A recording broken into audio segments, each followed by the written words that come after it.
말씀은 데살로니가전서 2장 13절에서 20절 말씀입니다.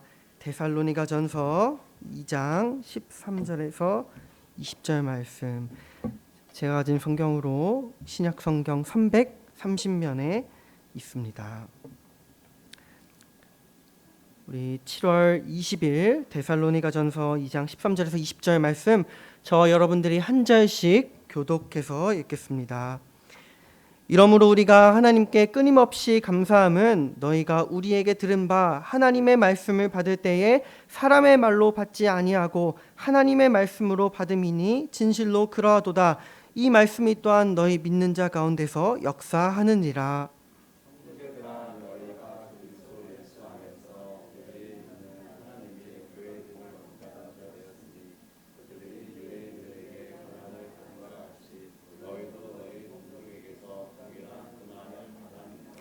유대인은 주 예수와 선지자들을 죽이고 우리를 쫓아내고 하나님을 기쁘시게 하지 아니하고 모든 사람에게 대적이 되어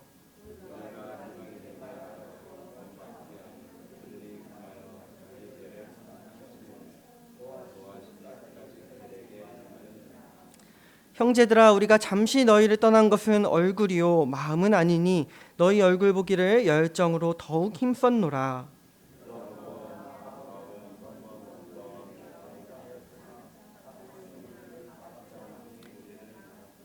우리의 소망이나 기쁨이나 자랑의 면류관이 무엇이냐? 그가 강림하실 때에 우리 주 예수 앞에 너희가 아니냐? 너희는 우리의 영광이요 기쁨이니라. 아멘. 우리 오늘 읽었던 말씀은 사도 바울이 썼던 편지입니다. 사도 바울은 여러 교회들과 사람들에게 여러 편지들을 쓴 적이 있는데 오늘은 데살로니가라는 교회에 쓴 편지를 읽었습니다. 우리 바울이 쓴 편지들, 서신서들이 여러 개가 있는데요. 그 여러 서신서들을 우리 성경 말씀에서 보다 보면은 바울이 이 편지를 쓰고 있는 태도와 분위기가 조금씩 다른 경우가 있습니다. 이 편지들 중에서 가장 분위기가 다른 편지를 하나 꼽자라면은 오늘 읽었던 말씀 말고 갈라디아서라는 편지를 꼽을 수 있습니다. 왜냐하면은 이 갈라디아서라는 편지는 갈라디아 교회 사람들이 잘못되어 가고 있는 상황을 얼른 바로잡기 위해서 사도 바울이 급하게 쓴 편지이기 때문입니다. 당시에 갈라디아서에서는 이 유대 율법주의를 내세워서 이 말씀, 복음을 잘못되게 전하고 바울을 잘못된 사도다라고 말하는 가르침이 많은 사람들을 혼란스럽게 하고 있었습니다.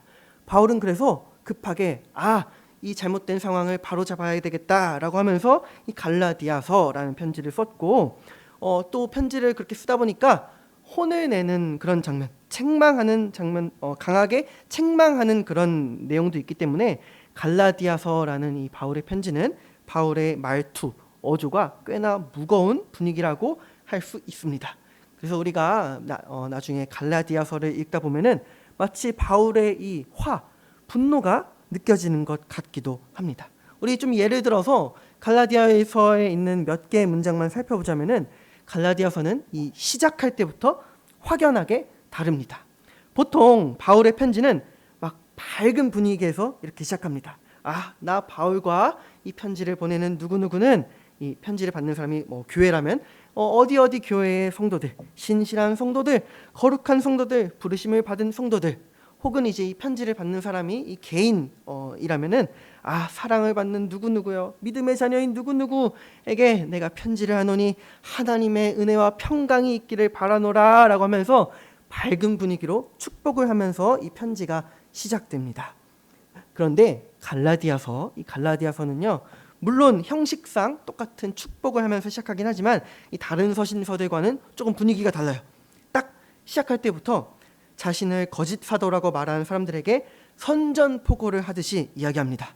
마치 목소리를 낮게 깔고 사람들에게 선한 것도 아니요, 사람으로 말미암은 것도 아니요, 오직 예수 그리스도와 그를 죽은 자 가운데서 살리신 하나님 아버지로 말미암아 사도가 된 나 바울은 갈라디아 교회에게 은혜와 평강이 있기를 바라노라 라면서 자신과 복음을 대적하는 이들에 대해서 강한 어조, 매우 무서운 말투로 편지를 시작하고 있습니다.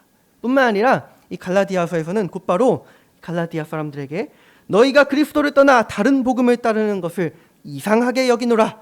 다른 복음은 없다. 내가 전한 복음 외에 다른 복음을 전하는 자들은 저주를 받을지어다.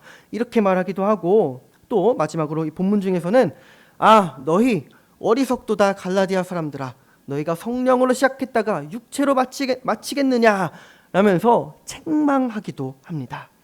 이렇게 서신서, 편지들 중에서 강하고 무겁게 책망하고 이 말을 전하는 서신이 바로 갈라디아서입니다. 이렇게 갈라디아서에 대해서 좀 길게 이야기했는데요.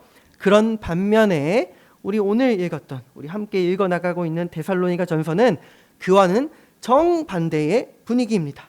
가장 무겁고 강한 어조를 보이는 서신이 갈라디아서라면 반대로 가장 밝은 분위기와 애정 가득한 표현이 들어있는 서신을 꼽으라고 한다면 두 가지 서신, 빌립보서와 우리 방금 읽었던 데살로니가 전서를 들 수 있을 것 같습니다. 먼저 우리 빌립보서는 기쁨의 서신이다, 기쁨의 편지다라고 불릴 만큼 이 빌립보 교인들에 대한 바울의 기쁨과 감사의 메시지가 가득 담겨 있어서 되게 밝은 분위기의 편지입니다. 그리고 오늘 함께 읽었던 데살로니가 전서는 우리 1장 말씀에서도 나오듯이 우리 사도 바울이 데살로니가 교인들이 믿음으로 잘 성장했다는 소식을 멀리서 들었어요. 그 소식을 듣고 그 사람들을 칭찬하고 격려하기 위해서 쓰였기 때문입니다. 그래서 데살로니가 전서는 기본적으로 칭찬하는 어조, 참 잘했습니다, 밝은 권면의 어조로 바울의 말이 이 편지를 보는 사람들에게 전해지고 있습니다. 물론 밝은 분위기의 편지나 어둡고 무거운 분위기의 편지나 그 모든 말씀들이 우리에게 귀한 말씀입니다. 갈라디아서와 같은 이 혼내는 것과 같은 이런 말씀이나 모두 우리에게 동일하게 귀한 말씀입니다. 혼내는 말씀, 책망의 말씀들을 보면서 우리는 그 잘못된 믿음과 행실이 우리에게도 있는지를 돌아볼 수 있고, 무엇이 잘못되었고 무엇이 옳은지를 품고 그 믿음이 잘 성장하기를 품고 소망할 수 있습니다. 또 반면에 오늘 같은 데살로니가 전서, 이런 칭찬의 말씀들을 보면서 우리도 그 믿음과 신앙을 닮아가고자 소망할 수 있습니다. 우리 오늘 본문을 조금만 살펴보자면, 오늘 본문에서도 데살로니가 교인들에 대한 바울의 칭찬과 애정 가득한 표현이 계속해서 이루어지고 있습니다. 우리 19절, 20절 말씀을 보면 무려 너희가 우리의 자랑이다, 너희를 가르쳤던 내가 가르친 너희가 정말 자랑이다라는 표현을 하고 있습니다. 또 우리의 소망이나 기쁨이나 자랑의 면류관이 무엇이냐, 그가 예수님 강림하실 때 우리 주 예수님 앞에 바로 너희가 자랑이 아니냐, 너희는 우리에게 영광이고 기쁨이니라 라면서 정말 칭찬을 아끼지 않고 있습니다. 우리 앞에 보면 17절 18절에서도 너희에게 지금 내가 가고 싶지만 잠시 못 가고 있고 또 가려다가 못 가게 되기도 했지만 내 마음만은 결코 그렇지 않다. 얼굴은 잠시 떠나 있지만 마음만은 그렇지 않다. 너희 보기를 정말 열정으로 힘쓰고 있다 라면서 데살로니가 교인들을 향한 마음을 드러내고 있습니다. 우리 그래서 데살로니가 교인들이 과연 어떤 칭찬을 받고 있냐 살펴보면 우리 두 절을 살펴보겠습니다. 13절, 14절을 살펴보겠습니다. 우리 13절부터 바울이 우리 칭찬하고 있습니다. 이러므로 우리가 하나님께 끊임없이 감사함은 너희가 우리에게 들은 바 하나님의 말씀을 받을 때에 사람의 말로 받지 아니하고 하나님의 말씀으로 받으니 진실로 그러하도다. 바울은 지금 이 데살로니가 사람들의 모습에 감사하고 있습니다. 왜냐하면 이 데살로니가 사람들이 바울 선생님이 전한 이 말씀을 들을 때에 사람의 말이 아니라 하나님의 말씀으로 받았다라고 하고 있습니다. 여러분 그렇습니다. 우리는 사람의 말이 아니라 하나님의 말씀을 받는 것입니다. 지금 이 시간도 하나님의 말씀을 받는 것입니다. 물론 그 말씀을 전하는 매개체는 연약한 사람의 말이고 연약한 사람이 쓴 말과 글씨이지만 그것을 통해서 전해지는 것은 하나님의 거룩한 말씀입니다. 그리고 말씀이 우리에게 전해진다라는 것은 예수님이 우리에게 전해진다라는 것입니다. 왜냐하면 성경에서 예수님은 말씀이시다라고 나와 있기 때문입니다. 말씀 그 자체인 예수님께서는 2000년 전에 이 땅에 사람으로 오셨습니다.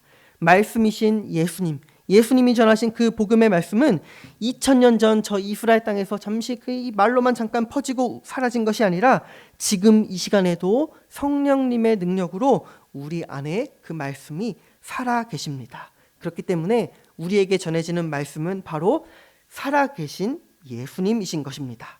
우리가 그러니까 날마다 이렇게 말씀을 듣고 주일에도 말씀을 듣고 하나님의 말씀으로 받는다라는 것은 예수님이 내 안에, 내가 예수님 안에 거하는 것입니다.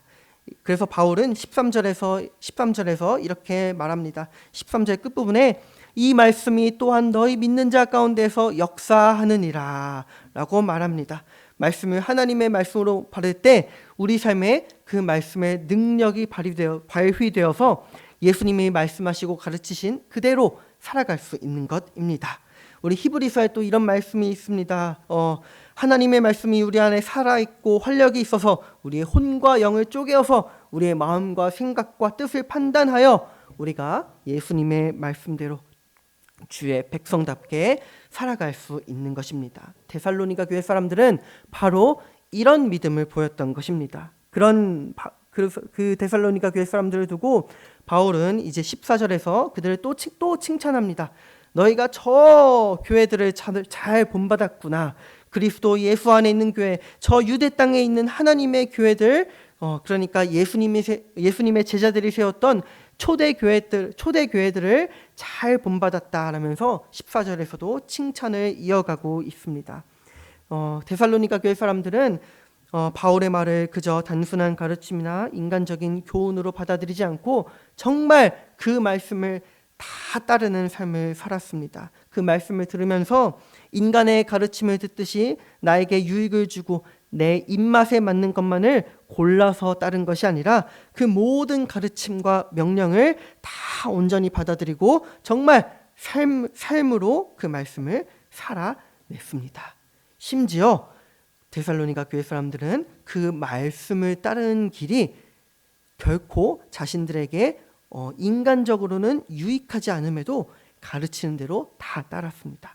왜냐하면 우리 1장에서도 나오는데요. 데살로니가 교회 사람들은 바울이 전한 말씀들을 듣고 그들이 섬기던 우상들을 다 버렸습니다.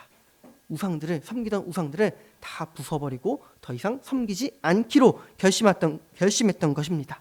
이것은 단순한 일이 아닙니다. 왜냐하면 당시에 이 로마 문화에서 살아가던 그 사람들이 우상을 버린다라는 것은 내가 살고 있는 이 나라, 이 사회의 주류 가치관과 문화를 정면으로 거부하는 것이었습니다. 소수가 되는 것이고 주류에 반하고 대적하는 것이었습니다. 우리 다르게 좀 표현한다면 이 나라에서 왕따가 되는 그런 것과도 같은 것이 바로 우상을 버리고 있습니다. 왜냐하면 모든 사람들이 우상을 섬기고 있었기 때문에 우상을 버리고 하나님을 따른다는 것은 사람들로부터 질타를 받고 왕따가 될 수 있기 때문이었습니다. 그런 선택을 한 그들에게 돌아오는 것은 고난이었습니다. 14절에서 바울이 그래서 이렇게 얘기합니다. 너희들이 예루살렘에 있는 교회들이 유대인들에게 고난을 받음과 같이 너희도 너희 동족에게 고난을 받았느니라. 저 예루살렘 교회와 유대 땅에 있는 교회들이 유대 민족 내에서 예수가 그리스도임을 믿는 극소수 종파로서 다수의 유대인들에게 핍박을 당했듯이 데살로니가 교인들 역시 복음을 받아들이고 로마 우상 문화를 저버린 것들로 인해서 같은 나라 사람들, 동족들에게 핍박을 받았던 것입니다. 하지만 데살로니가 교회 사람들은 그런 고난에도 불구하고 말씀을 따르는 그런 길을 택했습니다. 바울은 그런 그들을 아낌없이 칭찬하면서 격려합니다. 그런 길을 가는 너희가 바로 말씀을 살아내는 백성이다. 그런 너희가 바로 그리스도 예수 안에 있는 교회이며 그런 너희가 바로 거룩한 하나님의 교회다라고 칭찬하는 것입니다. 여러분, 우리에게도 마찬가지입니다. 우리 말씀을 마무리하겠습니다. 말씀대로 살아가고 하나님의 뜻대로 살아가는 것은 결코 편한 길만 있는 것이 아닙니다.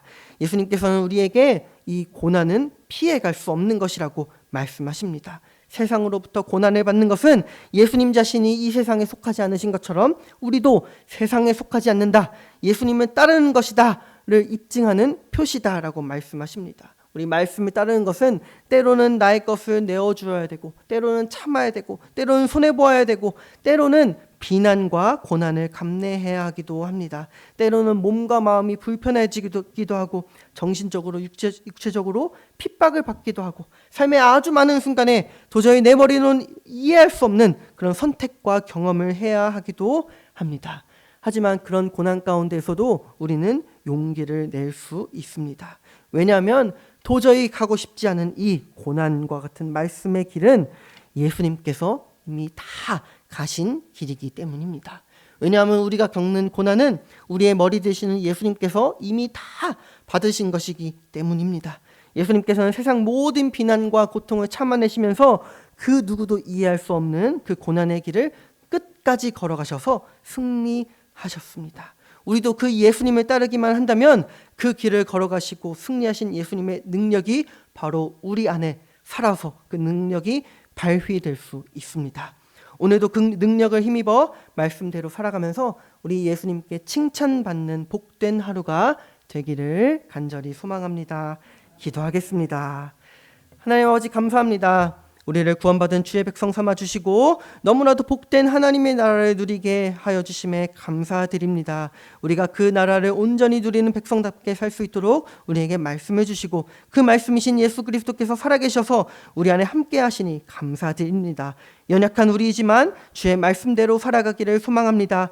말씀을 따르는 길이 예수님 가신 십자가의 길처럼 고난이 따르는 길이지만 우리 주 예수님 그 길을 끝까지 가셨듯이 우리도 믿음으로 그 길을 걸어가며 말씀을 삶으로 살아내기를 간절히 소망합니다. 오직 주의 도움만이 필요함을 고백하오니 오늘도 우리에게 성령 충만함을 허락하시사 복되고 영광스러운 주의 백성의 삶을 누리는 귀한 하루가 되게 하여 주시옵소서.